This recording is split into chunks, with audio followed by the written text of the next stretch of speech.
Irmãos, eu gostaria que você abrisse a sua Bíblia no livro do profeta Zacarias. Nós vamos ler um texto relativamente longo.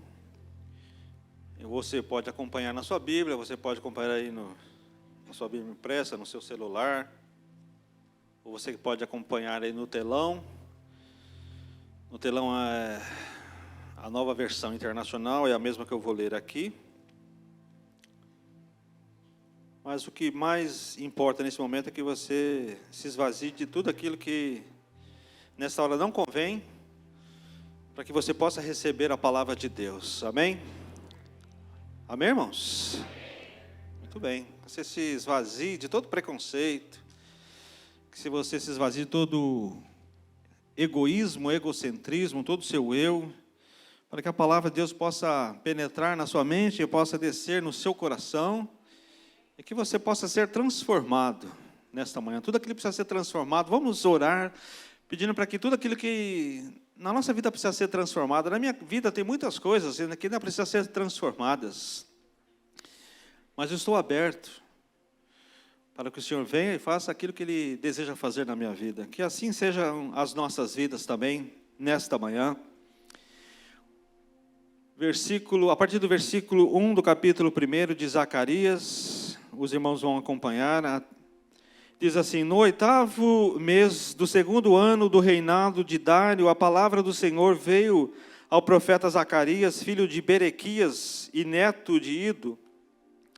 O Senhor muito se irou contra os seus antepassados, por isso diga ao povo: assim diz o Senhor dos exércitos, voltem para mim, e eu me voltarei para vocês, diz o Senhor dos exércitos.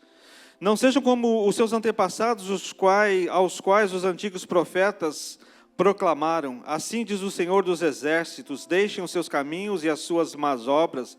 Mas eles não me ouviram, nem me deram atenção, declara o Senhor. Onde estão agora os seus antepassados? E os profetas, acaso vivem eles para sempre? Mas as minhas palavras e os meus decretos, que ordenei aos meus servos, os profetas, alcançaram os seus antepassados e os levaram a converter-se e a dizer: o Senhor dos exércitos fez conosco o que os nossos caminhos e práticas mereciam, conforme prometeu. No 24º dia do 11º mês, o mês de Sebate, no 2º ano do reinado de Dário, a palavra do Senhor veio ao profeta Zacarias, filho de Berequias e neto de Ido. Durante a noite tive uma visão, apareceu da minha frente um homem montado num cavalo vermelho. Ele estava parado entre as burtas de um desfiladeiro. Atrás dele havia cavalos vermelhos, marrons e brancos. Então perguntei: quem são estes, meu senhor? O anjo que estava falando comigo respondeu: eu mostrarei a você quem são. O homem que estava entre as murtas explicou: são aqueles que o Senhor enviou por toda a terra. E eles relataram ao anjo do Senhor que estavam entre as murtas: percorremos toda a terra e a encontramos em paz e tranquila. Então o anjo do Senhor respondeu: Senhor dos exércitos, até quando deixarás de ter misericórdia de Jerusalém e das cidades de Judá, com as quais está indignado há 70 anos? Então o Senhor respondeu para palavras boas e confortadoras ao anjo que falava comigo. E o anjo me disse: proclame, assim diz o Senhor dos exércitos, eu tenho sido muito zeloso com Jerusalém e Sião, mas estou muito irado contra as nações que se sentem seguras, porque eu estava apenas um pouco irado com o meu povo, mas eles aumentaram a dor que ele sofria. Por isso, assim diz o Senhor, estou me voltando para Jerusalém com misericórdia, e ali o meu templo será reconstruído. A corda de medir será esticada sobre Jerusalém, declara o Senhor dos exércitos. Diga-me mais, assim diz o Senhor dos exércitos, as minhas cidades transbordarão de prosperidade novamente, e o Senhor tornará a consolar Sião e a escolher Jerusalém. Depois eu olhei para o alto e vi 4 chifres. Então perguntei ao anjo que falava comigo: o que é isso? Ele me respondeu: são chifres que dispersam Judá, Israel e Jerusalém. Depois o Senhor mostrou-me quatro artesãos. Eu perguntei, o que eles vêm fazer? Ele respondeu, ali estão os chifres que dispersaram Judá, ao ponto de ninguém conseguir sequer levantar a cabeça. Mas os artesãos vieram aterrorizar e quebrar esses chifres das nações que se levantam contra o povo de Judá para dispersá-lo. Olhei em seguida e vi um homem segurando uma corda de medir. Eu lhe perguntei, aonde você vai? Ele me respondeu, vou medir Jerusalém para saber o seu comprimento e a sua largura. Então o anjo que falava comigo retirou-se e outro anjo foi ao seu encontro. Ele disse, corra e diga àquele jovem, Jerusalém será habitada como uma cidade sem muros, por causa dos seus muitos habitantes e rebanhos. E eu mesmo serei para ela um muro de fogo ao seu redor, declara o Senhor, e dentro dela serei a sua glória. Aleluia, amém, Jesus. Vamos orar. Curva a sua cabeça mais uma vez. Curva a sua cabeça, feche os seus olhos.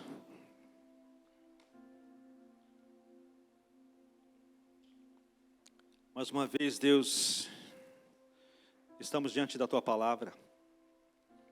E nós sabemos, ó Deus, que a Tua Palavra é santa. A Tua Palavra, ela é bendita. A Tua Palavra é aquilo que nos alimenta. A Tua Palavra é aquilo que nos consola. A Tua Palavra é aquilo que nos conforta. A Tua Palavra é aquilo que nos desafia. A Tua Palavra é aquilo que nos faz caminhar, Senhor. Por isso, nesta manhã, nós queremos Te pedir, ó Deus, que o Teu Espírito Santo, esse Espírito Santo que é o nosso Consolador, esse Espírito Santo que habita em nós, esse Espírito Santo que nos comunica, Senhor, ó Deus, o Teu querer, esse Espírito que comunica com o nosso Espírito o Teu querer, a Tua vontade, ó Deus, nessa manhã, seja aquele que venha falar, Deus, ao nosso coração, seja aquele, ó Deus, que venha falar no profundo da nossa alma, no profundo do nosso ser, tudo aquilo, Deus, que o Senhor espera que nós entendamos. Queremos, ó Deus, nesta manhã, Deus, ser alimentados pela Tua Palavra, porque nós já recebemos a Santa Ceia, já louvamos, já Te adoramos, já, Deus, oramos a Ti, mas queremos nesta hora também, Senhor, receber, ó Deus, a porção do Senhor que vem dos céus. Por isso, em nome de Jesus, ó Pai, nós Te pedimos nessa hora que Tu uses o Teu servo, de acordo com o Teu querer, ó Deus, conforme lhe apraz, nos dá entendimento, Senhor, da Tua Palavra, nos dá entendimento, Senhor, daquilo que Tu tens para nós, daquilo que o Senhor espera de nós, ó Deus, e que ao término, Deus, desta mensagem, nós possamos sair daqui edificados, transformados, renovados. Ah, Pai, toma a nossa vida, toma o nosso coração, toma a nossa mente diante de Ti, Senhor. Nós Te pedimos, abençoa-nos, pois essa oração nós fazemos não porque somos merecedores, mas nós a fazemos em nome de Jesus. Amém.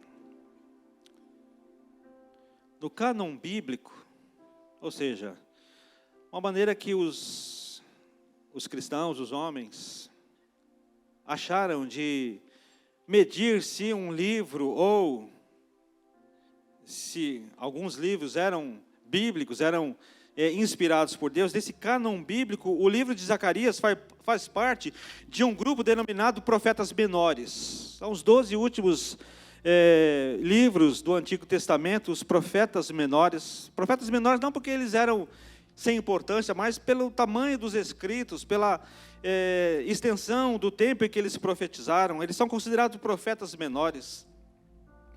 Mas não obstante, Zacarias é o grande profeta dos dias da restauração do cativeiro da Babilônia. Então, juntamente com Ageu e com Malaquias, Zacarias foi um homem que profetizou a nação de Israel após o exílio da Babilônia. São considerados profetas pós-exílicos. Se você estudar algum livro aí, você ver esta palavra, você vai entender que eram profetas que haviam profetizado após esse cativeiro da Babilônia. E Zacarias era profeta e sacerdote 520 anos antes de Cristo. 520 anos antes de Cristo nascer, antes de Cristo vir aqui na terra, ele já estava ali como profeta e como sacerdote. E este livro de Zacarias, lá no capítulo 1, versículo 3, se você puder repetir para nós, no versículo 3 do capítulo 1, o livro de Isaías começa chamando o povo para um retorno.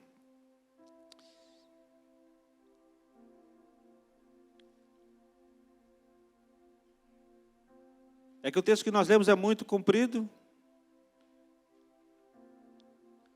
Consegue? Isso, muito obrigado, irmã. Por isso digo ao povo, assim diz o Senhor dos Exércitos, voltem para mim, e eu voltarei para vocês. O livro de Zacarias começa chamando o povo, então, para um retorno. Mas é interessante notar que nessa época o povo de Judá já havia voltado do cativeiro de 70 anos da Babilônia. Ele estava falando de um retorno, mas não desse retorno para a cidade de Jerusalém, não para as terras de Israel. Eles foram despertados pelo Senhor para voltar e edificar a cidade de Jerusalém, aquela cidade que estava destruída, e o ministério de Zacarias foi o de estimular o povo que voltou a reconstruir o templo e a nutrir a esperança da vitória sobre todo e qualquer inimigo.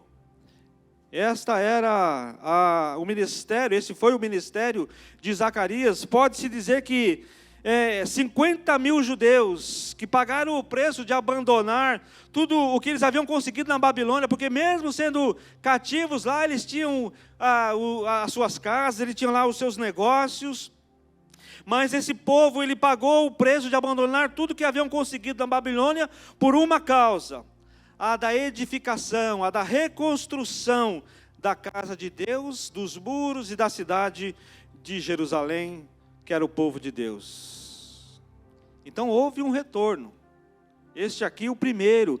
Eles voltaram e começaram a reedificar, lançando o fundamento do templo, levantando os alicerces, colocando ali tudo que estava sendo derrubado, tudo o que havia sido derrubado. Então eles começaram essa edificação, essa reedificação. No entanto, amados, sempre tem aqueles que se colocam como oposição. Sempre tem aquele que é oposição. Sempre tem aquele que é estorvo. Sempre tem aquele que atrapalha. Sempre tem aquele que faz de tudo para que tudo dê errado. Tem aqueles que fazem tudo para que nada dê certo. Estes eram os samaritanos.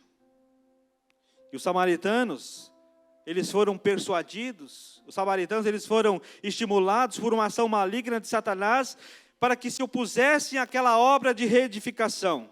E isso foi tão intenso, tão forte, tão marcante, ao ponto de que aqueles homens, os judeus, que regressaram do exílio, junto com Zacarias, para reedificar o templo, reedificar a cidade, eles desistiram,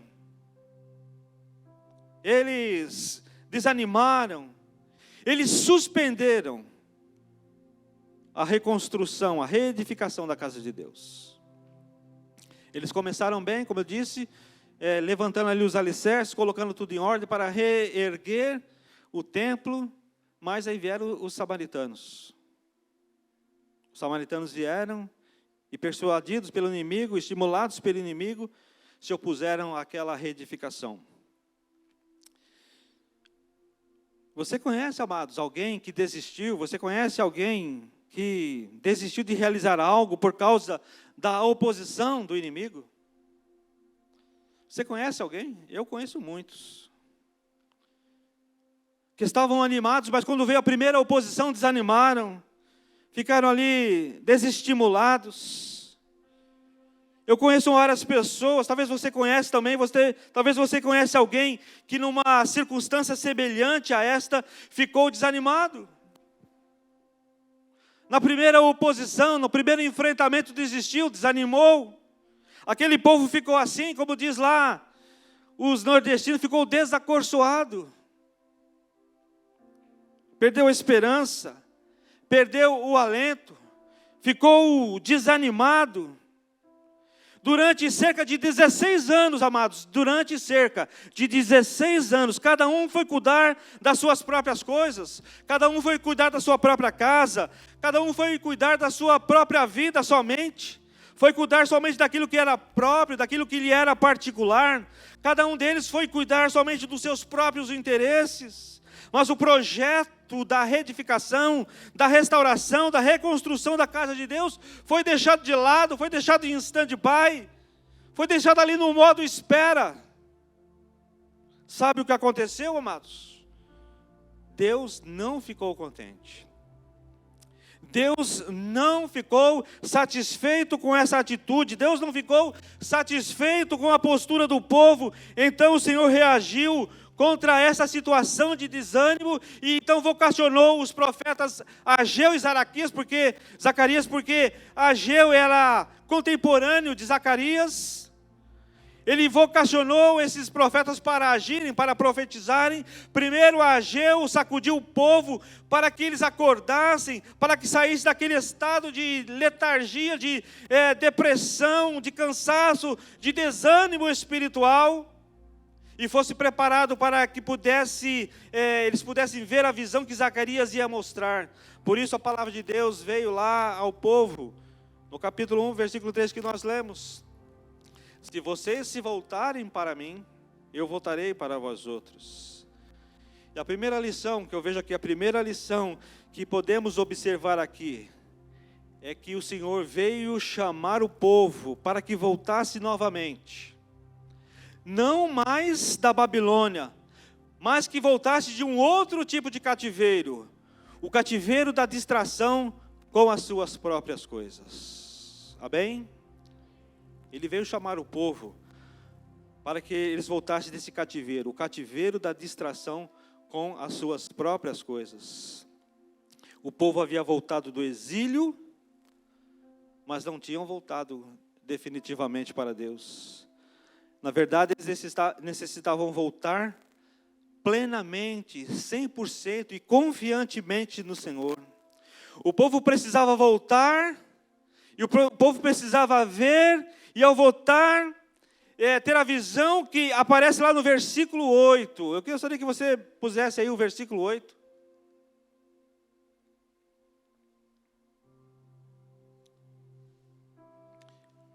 Durante a noite tive uma visão, apareceu na minha frente um homem montado num cavalo vermelho. Ele estava parado entre as murtas, num desfiladeiro. Atrás dele havia cavalos vermelhos, marrons e brancos. Então, um homem montado, pode voltar lá, no 8. Um homem montado num cavalo vermelho. Apareceu na minha frente um homem montado num cavalo vermelho. E ao ler e ao entender a Bíblia, essa passagem, nós concluímos que esse homem era Jesus, e a cor do seu cavalo vermelho significava sangue redentor, significava guerra. O que nós podemos entender com essa passagem, diria a você, o que nós podemos entender dessa passagem, nós podemos entender que o Senhor Jesus vem guerrear contra tudo que no nosso coração ocupa o lugar dele, contra tudo que ocupa o centro da nossa vida, que não seja o Senhor mesmo. Ele vem guerrear para que o nosso coração possa voltar para Ele. Essa mensagem era clara, essa mensagem era uma mensagem inequívoca. Se de todo o coração eles se voltassem ao Senhor, o Senhor voltaria-se para eles com favor e com bênção. O centro da nossa vida, amados, tem que pertencer a Deus. O centro da nossa vida pertence a Deus. O entorno da nossa vida tem que pertencer a Deus. Mas se o centro da nossa vida não for dedicado exclusivamente a Deus, o entorno da nossa vida também não será. E Jesus, Ele luta, e está lutando, e tem lutado, para que o nosso coração se volte para Ele.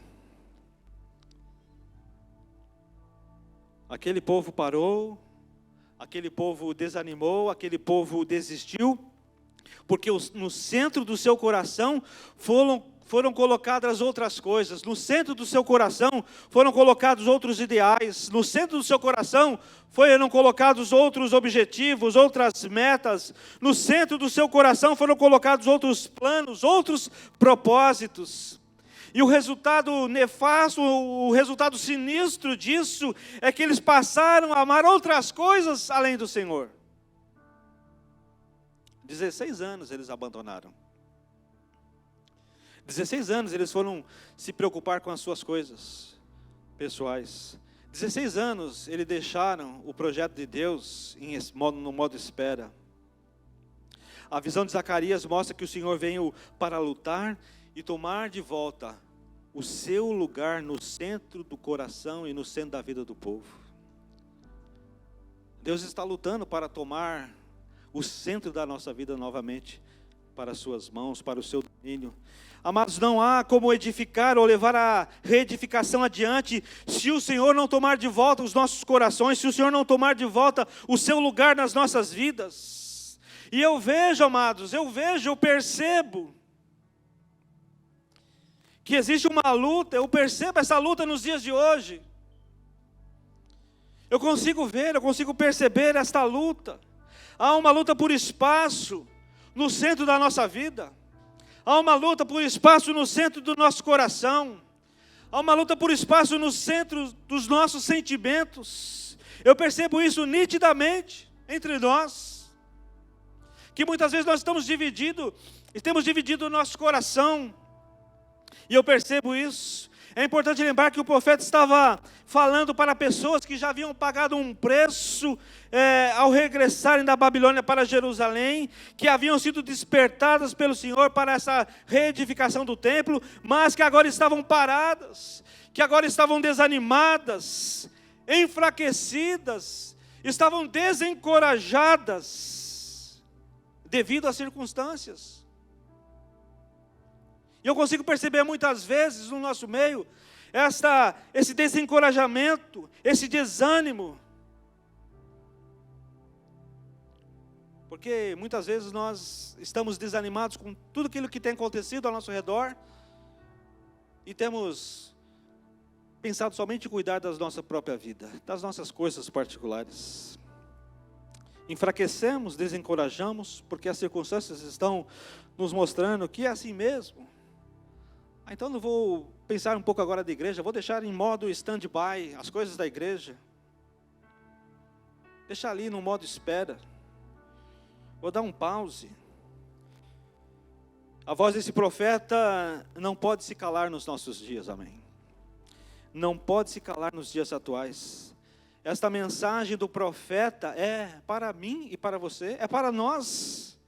Nós também que estamos executando a restauração da igreja, a reconstrução das coisas que efetivamente são de Deus. Quando nós falamos isso, nós estamos falando daquilo que precisa ser reconstruído, mas das coisas de Deus, que precisam ser reconstruídas na nossa vida, na nossa alma. Nós fomos despertados pelo Senhor para deixarmos os cativeiros, para deixarmos as prisões, para sairmos dos apriscos que não são de Deus. E pagarmos um preço para voltarmos e termos uma base correta da unidade com o único objetivo, o objetivo de edificar a nossa igreja. Mas, de fato, eu pergunto, o que tem acontecido conosco? A verdade é que, por motivos diversos, por causa das investidas do nosso inimigo, por causa do secularismo, por causa de tantas outras coisas que nos têm deixado insensíveis ao fato de que nós nos acomodamos. Isso é um fato. Muitos de nós, de fato, têm estado, eu vejo, de uma certa forma acomodado, frio, desanimado, apático, desencorajado, letárgico, sabe como que é estar numa forma um estado letárgico, aquele que está com sono. Parece que a sua vida agora é sono, é descanso, é apatia, é desencorajamento. Agora eu pergunto, será que nós estamos satisfeitos conosco mesmo?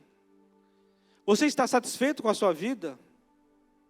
Esta é uma pergunta que eu gostaria que você respondesse para você mesmo. Não precisa responder para mim, responda para você mesmo, mas que você responda honesta e sinceramente.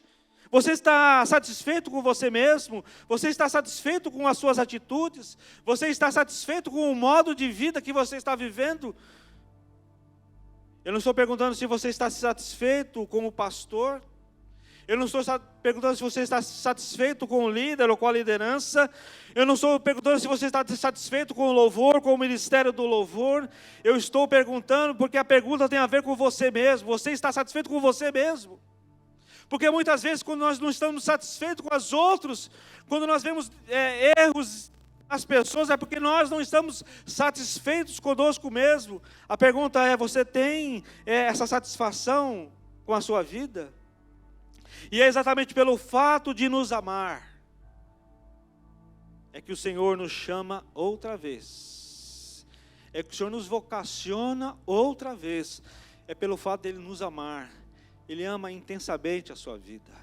Ele ama intensamente a sua família. Ele ama intensamente o nosso ministério. Ele ama intensamente a cada um de vocês. Ele ama intensamente a cada um de nós. E é pelo fato de Ele nos amar que Ele tem nos chamado outra vez. Não de um cativeiro do mundo das trevas que nós estávamos, que nós já fomos resgatados dele, mas do cativeiro da displicência, do cativeiro do comodismo, do cativeiro da indiferença com as coisas de Deus. Em nome de Jesus, eu quero declarar nessa hora que todo desânimo, que toda indiferença, que toda displicência vai cair por terra em nome de Jesus.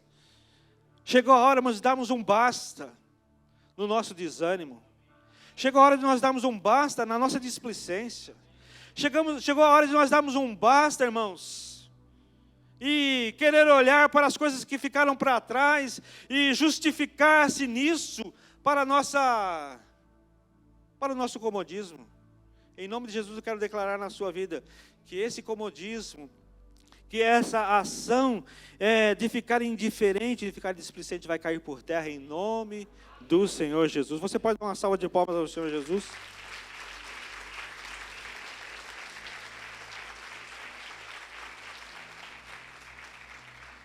O segundo aspecto que devemos enfatizar nesse texto é que além de voltarmos para o Senhor, precisamos aprender a levantar os olhos e ver.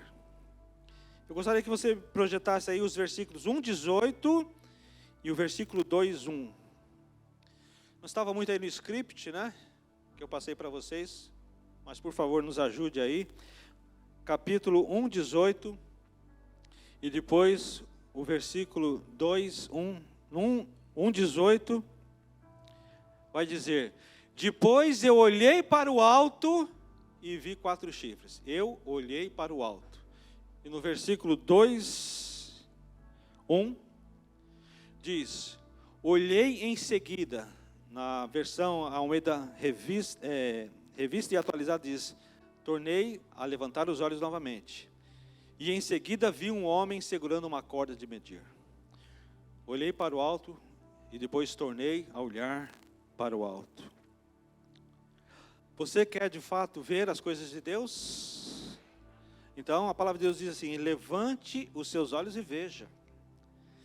Lá em Colossenses capítulo 3, versículos 1 e 2, o apóstolo Paulo vai dizer para nós pensarmos e buscarmos as coisas que são lá do alto. Portanto, já que vocês ressuscitaram com Cristo, procurem as coisas que são do alto, onde Cristo está sentado à direita de Deus. Amém? Mantenha o pensamento nas coisas do alto, e não nas coisas que são aqui da terra, não nas coisas terrenas. Quando pensamos e buscamos as coisas que são terrenas, nos envolvemos com elas.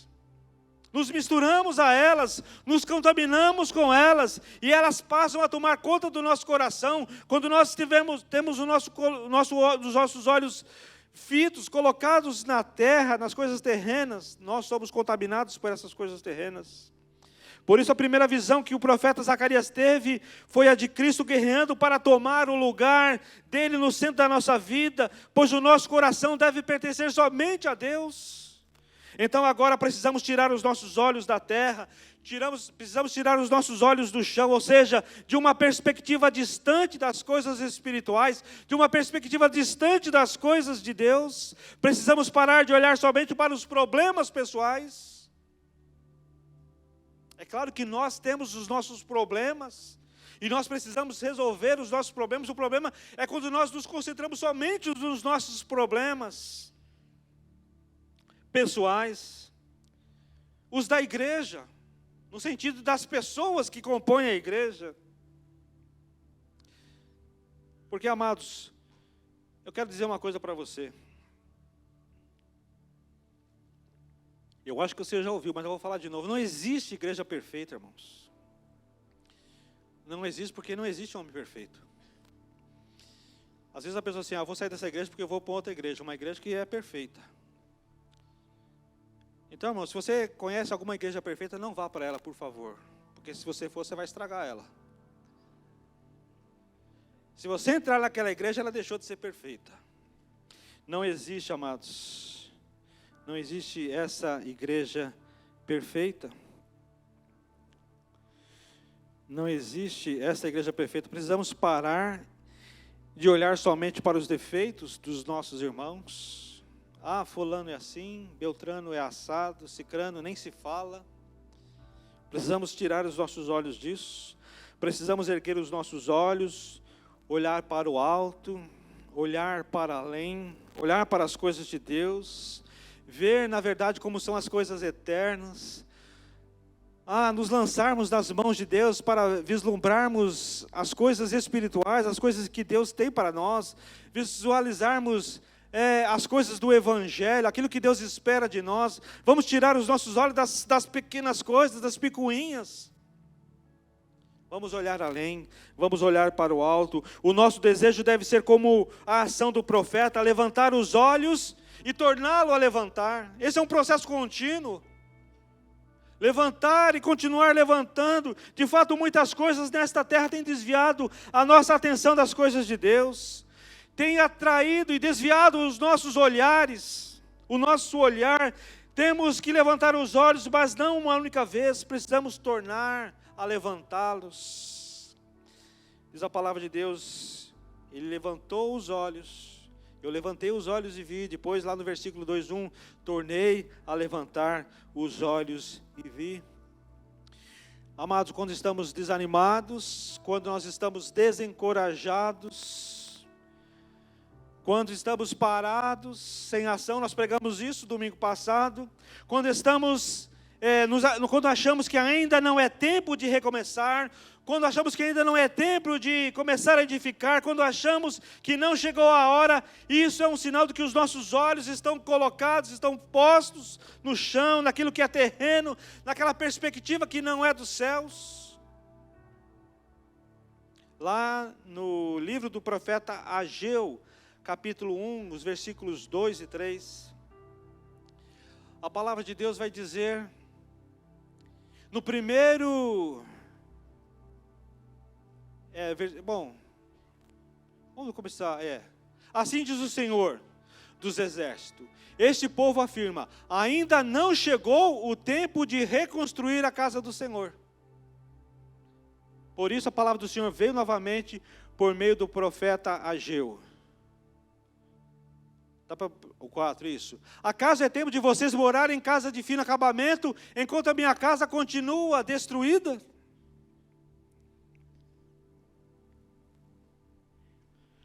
É tempo, amados, de cuidarmos das nossas próprias coisas, somente. Mas é tempo de cuidar das coisas de Deus. É tempo de nos dedicarmos à nossa vida, mas é tempo de dedicarmos também às coisas de Deus. Será que também não é tempo, amados, de a gente pensar nisso? Eu tenho colocado a minha vida em primeiro lugar e não as coisas de Deus? Será que eu estou preocupado somente com o meu bem-estar pessoal, as minhas realizações pessoais? Mas e a casa de Deus, e o Evangelho? E as coisas de Deus e o reino de Deus? Por quanto tempo mais? Em João capítulo 4, 34 e 35, a palavra de Jesus é semelhante à do profeta. João 4, 34 e 35 diz assim: disse Jesus, a minha comida é fazer a vontade daquele... João 4, 34 e 35. Vê o 35. Isso. Vocês não dizem, daqui a 4 meses haverá a colheita? Eu lhes digo, abram os olhos e vejam os campos. Eles estão maduros para a colheita. Abram os olhos e vejam. Os campos estão maduros para a colheita. Se já estavam maduros naquela época, quem dirá hoje, irmãos? Não é para daqui a 4 meses a colheita. A ceifa não é daqui a 4 meses, é agora. Se vocês erguem os olhos, se vocês erguerem os olhos, verão que o tempo de ceifar é agora. É agora o tempo de ceifar, é agora que o tempo que Deus está dando tempo para nós. Ele nos está dando esse tempo agora para nós tirarmos, nós colhermos, nós ceifarmos. Se pensarmos que as coisas de Deus não são para agora, e sim para daqui a pouco, e sim para depois, é que os nossos olhos não estão postos nas coisas de Deus, estão postos nas coisas terrenas. Aonde estão postos os nossos olhos? Aonde você tem colocado os seus olhos? Aonde você tem colocado o seu olhar? Onde está posto o nosso olhar? Amados, vamos levantar e vamos tornar a levantar os nossos olhos, pois Deus nos tem chamado para algo grandioso. Deus tem chamado nós, Deus nos tem chamado para algo grandioso, algo absolutamente grandioso, eu creio nisso. Mas nós precisamos colocar e pôr os nossos olhos no lugar certo, não nas coisas que são aqui da terra, mas nas coisas que são do alto. Lá onde está posto o trono de Jesus Cristo. Lá onde a nossa vida está escondida em Jesus Cristo. Nas regiões celestiais. Precisamos então aprender a levantar os nossos olhos e ver. A terceira lição que podemos extrair desse texto é que o Senhor quer medir a cada um de nós. O Senhor quer medir a cada um de nós. Os versículos 1 e 2 do capítulo 2 de Zacarias vai dizer isso. Capítulo 2, versículos 1 e 2.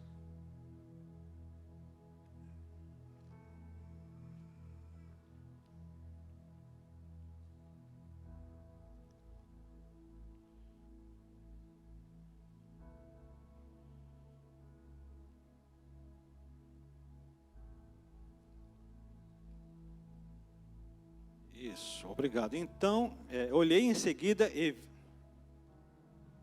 1, depois o 2. Isso. Olhei em seguida e vi um homem segurando uma corda de medir. Versículo 2 agora. E eu lhe perguntei, aonde você vai? Ele me respondeu, vou medir Jerusalém para saber o seu comprimento e a sua largura. Obrigado, irmã. Algumas passagens na Bíblia que mostram Deus medindo. Porque Ele mede as coisas que pertencem a Ele, amém? Deus mede as coisas que pertencem a Ele. E um excelente exemplo disso é lá do profeta Ezequiel, no capítulo 47, os versículos de 1 a 5. Ezequiel capítulo 47, de 1 a 5, diz assim, um homem levou-me de volta à entrada do templo e vi água saindo debaixo da soleira do templo e indo para o leste, pois o templo estava voltado para o oriente. A água descia debaixo do lado sul do templo, ao sul do altar. E ele então me levou para fora pela porta norte e conduziu-me pelo lado de fora até a porta externa, que dá para o leste, e a água fluía do lado sul. O homem foi para o lado leste com uma linha de medir na mão. Enquanto ia, mediu 500 metros e levou-me pela água que batia no tornozelo. Ele mediu mais 500 metros e levou-me pela água que chegava ao joelho. Mediu mais 500 e levou-me pela água que batia na cintura. Mediu mais 500. Mas agora era um rio que eu não conseguia atravessar, porque a água havia aumentado e era tão profunda que só podia atravessar a nado. Era um rio que não se podia atravessar a nado. Havia ali um homem medindo quem passava pelas águas. Quanto mais media, mais as águas subiam. Essas águas referem-se à água da vida. E nós vamos sendo medidos. E vai crescendo o fluir da água da vida em nós. Se fosse na matemática, diríamos que era uma relação inversamente proporcional. Quanto mais de Deus, menos de nós. Quanto mais somos medidos, mais a vida de Deus cresce e menos liberdade temos para os nossos próprios movimentos. E somos levados cada vez mais pelo rio da vida. Quando temos águas pelos tornozelos, ainda somos livres para ir e vir, sem dificuldades. Fazemos aquilo que nós bem entendemos. Se você está andando ali num lugar que tem água e a água bate pelos teus tornozelos, você não tem dificuldade nenhuma de ir e vir. Não temos compromisso com a edificação da casa de Deus, porque quando a água ainda está nos tornozelos, nós nos sentimos quase que como livres, pois os nossos movimentos ainda são praticamente livres. É como se disséssemos, humanamente falando, estamos no sentido livres, leves e soltos. Águas pelos tornozelos. Mais de Deus, mais de nós e menos de Deus. Mas se permitirmos que Deus continue a nos medir, a água vai subir e vai atingir os nossos joelhos. Mais água, menos movimentos próprios. Temos menos liberdade, enquanto Deus vai tendo mais. E Deus mede mais e mais a água, e a água sobe e atinge a cintura. Nessa altura já temos pouca liberdade. Pouca liberdade para nos mover, para fazermos a nossa vontade, e nós vamos sendo levados pela água a fazer a vontade de Deus. Quem já entrou em águas correntes, você sabe bem o que é isso, você entende essa ilustração, onde há uma corrente relativamente forte, quando você tem água ali pela cintura, você tem uma certa dificuldade em caminhar, de se mover, você então está entendendo essa ilustração, quanto mais água, mais de Deus e menos de nós mesmos. E Deus continua medindo, agora se tornou um rio que não pode ser atravessado a não ser a nado. Quando a nossa vida chega neste ponto, o Senhor ganhou todo o nosso viver para nós vivermos segundo o seu propósito. É bem verdade que esse negócio de ser medido não nos parece uma coisa boa, não nos parece uma coisa confortável, pois quando nós somos medidos, a nossa pessoa passa a ser exposta, mas deixa o Senhor te medir nessa manhã. Deixa o Senhor te medir, deixe que o Senhor te leve a águas mais profundas, e se as águas derem nos seus tornozelos, deixe que Deus meça mais, e que a água possa subir e possa atingir os seus joelhos. E depois deixa que Deus possa levar você mais adiante ainda, para que as águas subam e atinjam a sua cintura. Porque quanto mais de Deus, menos de nós mesmos. Quanto mais somos de Deus, mesmo somos de nós mesmos. Deixe o Senhor te medir. Deixe o Senhor ter o total domínio da sua vida. Se você hoje tem água pelos tornozelos, peça a Deus para que Ele te meça, para que a água possa subir na sua vida. Deixe Ele te caminhar ali mais 500 metros, nesse rio da vida, para que você possa começar a mergulhar nas águas do Senhor. Deixe que Deus meça a sua vida. E amados, precisamos ser medidos, e essa medida tem um padrão, e o padrão dessa medida é o padrão que o próprio Deus determinou, é o padrão da sua santidade, é o padrão da sua justiça, é o padrão da sua verdade, não é o padrão determinado por nós, não é o padrão determinado pelo homem. Muitas coisas que os homens fazem hoje são consideradas normais, mas não são coisas de Deus. Mas não são para Deus. Muitas coisas são consideradas normais hoje para os homens. O sexo livre, as drogas, sejam elas as lícitas e as ilícitas.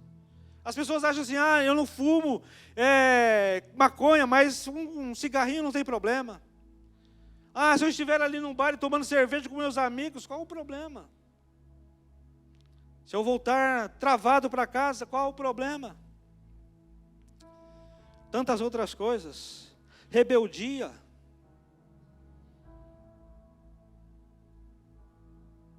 Parece que hoje ser rebelde é a coisa mais normal que existe.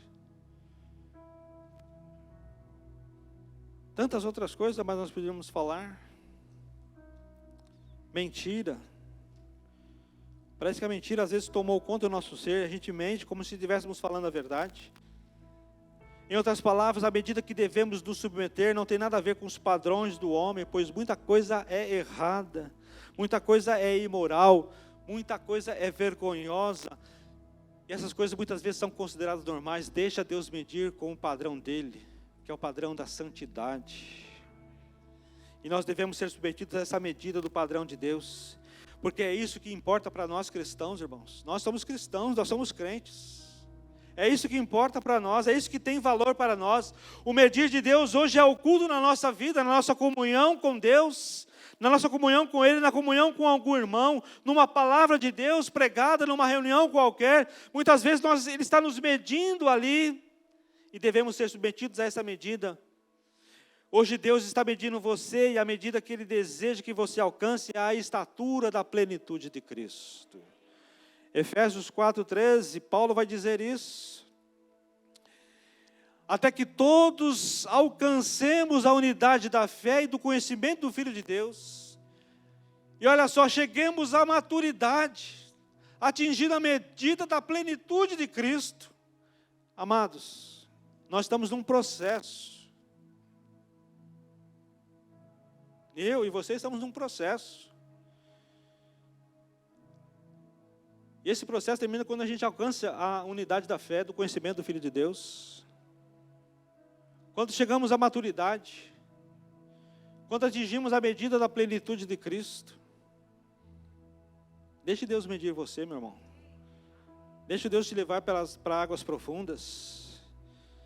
Deixa a água que está no tornozelo subir, até que você não consiga mais andar e você tenha que nadar nesse rio de Deus. Se nós nos submetemos à sua medição, seremos cada vez mais conquistados por Deus. E não precisamos ter medo, porque tudo que Deus faz para nós, e tudo que Deus faz por nós, Ele faz porque Ele nos ama, porque Ele quer nos usar. Em Zacarias 2:2, com o texto que nós lemos, o Senhor mede a Jerusalém, porque Jerusalém pertence a Deus, Jerusalém pertence a Ele. Estar na igreja, amados, é estar no lugar que Deus mede, é o lugar da edificação, numa construção, e você sabe que numa reconstrução, numa reconstrução, nada pode ser torto, nada pode estar desnivelado, tudo tem que estar no prumo, tudo tem que estar certinho, sem falhas, tudo tem que ser medido. Senão a obra desmorona. Deus não quer que tenhamos uma vida fácil, sem medidas, sem exposição de nós mesmos, porque não é assim que Deus edifica a sua igreja. Posso ouvir um amém? Amém. Esse é o terceiro aspecto. E o último aspecto que eu gostaria de compartilhar com você.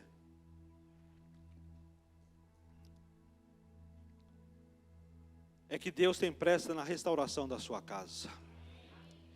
Lá nos versículos, capítulo 2, versículos de 3 a 5. Zacarias 2, de 3 a 5.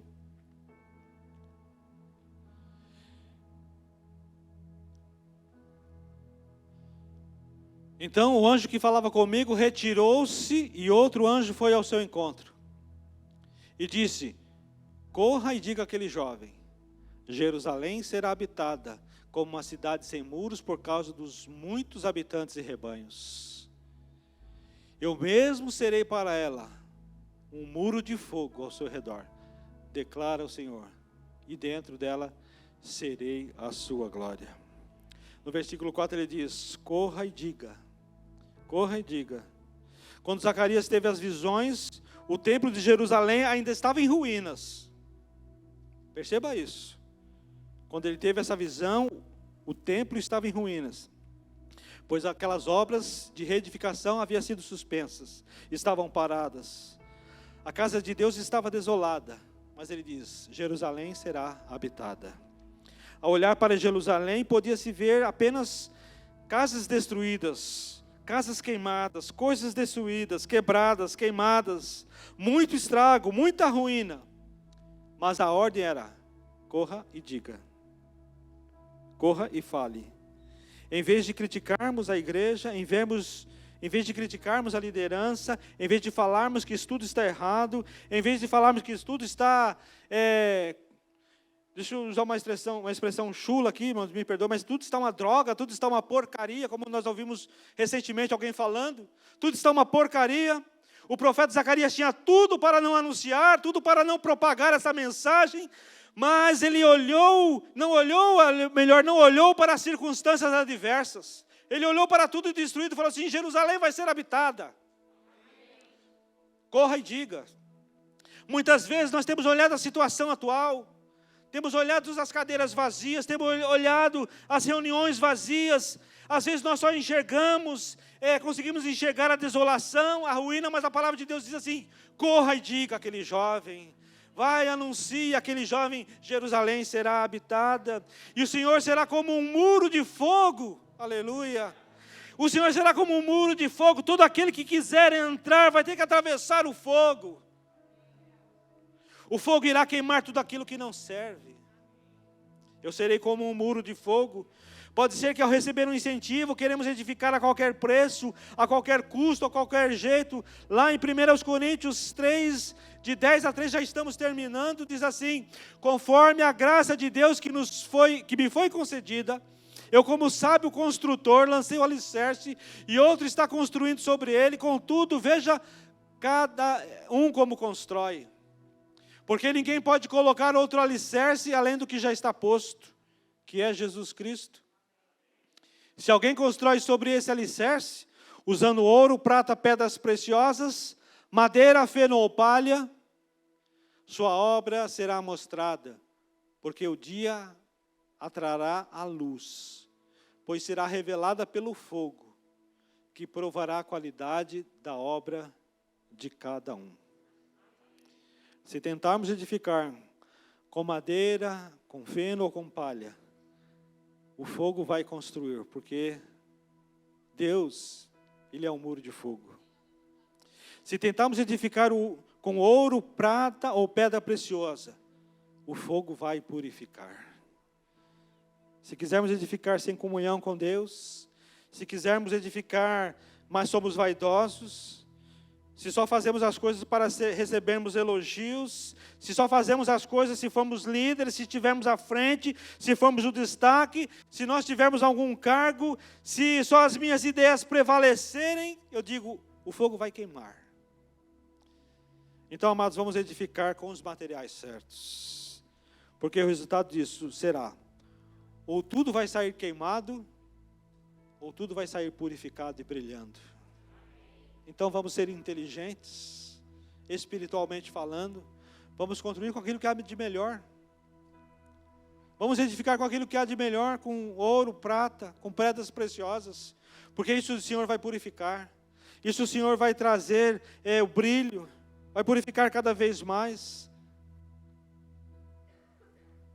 Que o Senhor venha queimar toda a madeira, que o Senhor venha queimar todo o feno, toda a palha, todo o nosso ímpeto natural, toda a nossa força, todo o nosso fervor, todas as nossas ideias, todos os nossos conceitos naturais, que isso possa ser queimado pelo muro de fogo que é Deus. Eu me colocarei como um muro de fogo, diz o Senhor. Eu gostaria que você se colocasse de pé nessa hora, e que eu gostaria que você fechasse os seus olhos. Nós já estamos terminando.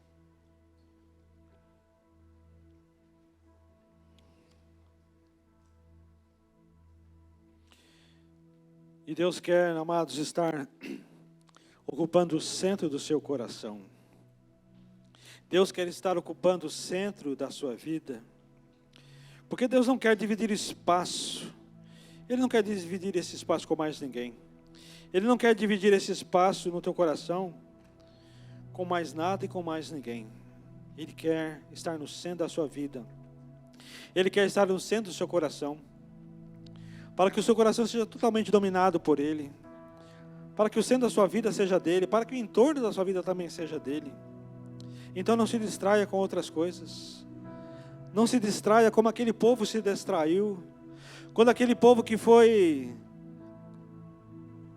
afrontado, quando se opuseram a eles, eles desistiram. Não faça isso. Não desanime. Não desanime. Em nome de Jesus. Deus quer que você levante os olhos e veja as coisas com uma outra perspectiva, uma perspectiva diferente, uma perspectiva celestial.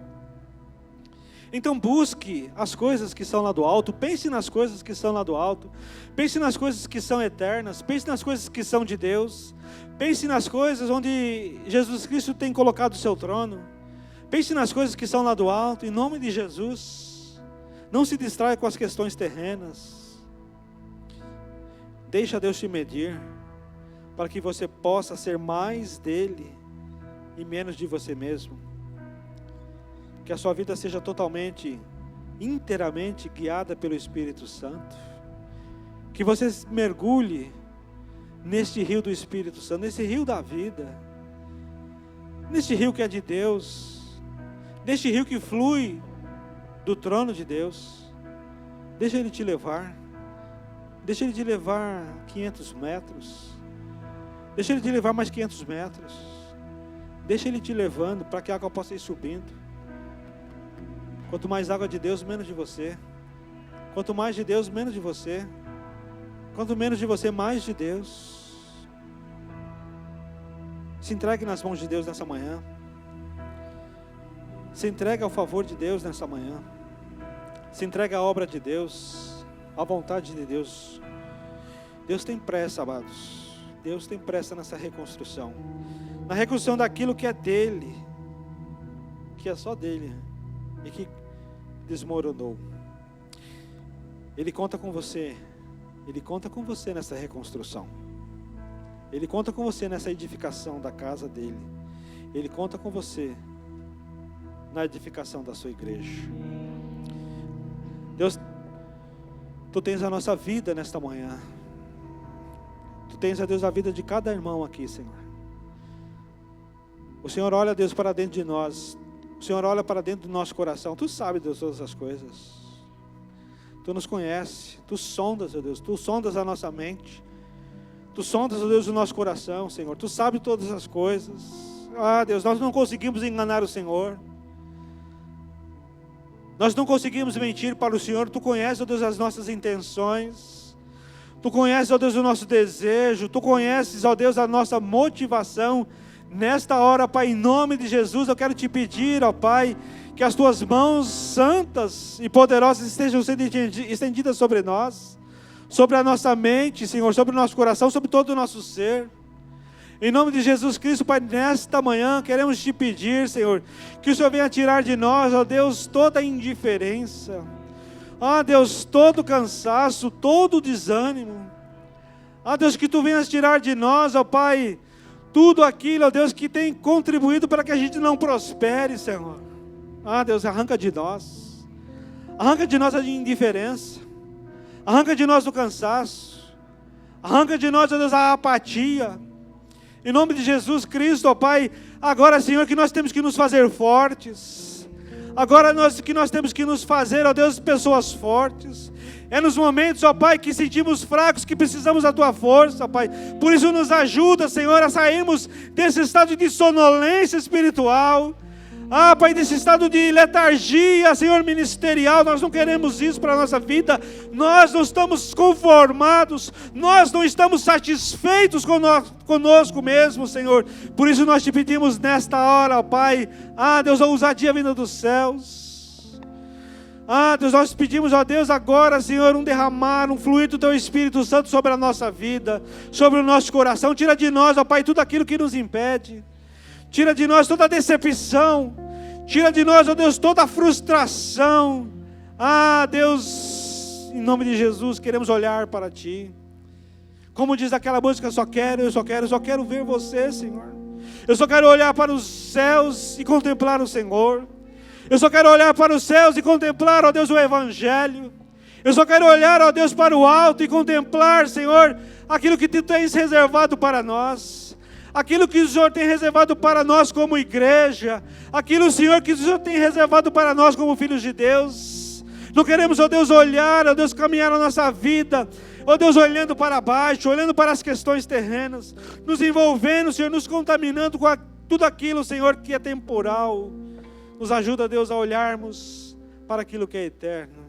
Ajuda-nos, ó Pai, ajuda-nos nessa hora, abençoa a nossa vida, abençoa a nossa casa, abençoa a nossa igreja, abençoa, Deus, a igreja do Parque Cruzeiro. Nós clamamos, nós temos buscado a Ti, Senhor, para que o Senhor venha nos restituir. Por isso, ó Deus, nós nos colocamos nas Tuas mãos, nos colocamos na Tua presença nesta hora. Ó Deus, sê com cada um, sê com a nossa vida, nos abençoa nesta manhã. Porque assim, Deus, nós oramos, não porque somos merecedores, mas nós oramos em nome do nosso Senhor e Salvador Jesus Cristo. Amém, Jesus. Amém, Deus.